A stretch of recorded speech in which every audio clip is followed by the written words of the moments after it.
La présidence de la COP 15 sollicite l'expertise du Comité national de télédétection et d'information géographique CNTIG dans la mise en œuvre des résolutions de la COP 15 pour combattre la désertification, la sécheresse et la dégradation des sols.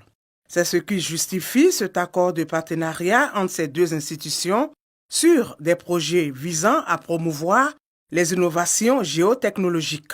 Il est important pour la Côte d'Ivoire d'avoir ses propres satellites, et aujourd'hui c'est chose facile, et ce qui nous permettra donc de mutualiser non seulement les moyens, mais mutualiser les informations et permettre donc à chaque utilisateur, département, que ce soit pour l'environnement, la prévention, pour l'agriculture, pour les mines, pour les ressources en eau, et tout cela, ça permettra donc de pouvoir mieux gérer nos territoires et donc de faire beaucoup d'économies. La Côte d'Ivoire a perdu 60% de ses terres productives dégradées et plus de 75% de son couvert forestier.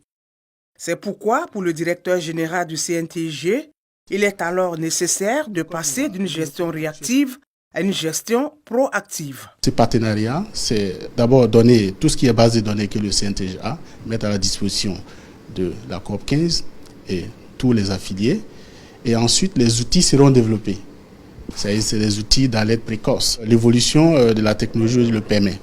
Avant, c'était difficile d'avoir des images satellitales de haute précision. Aujourd'hui, c'est à la portée de tout le monde.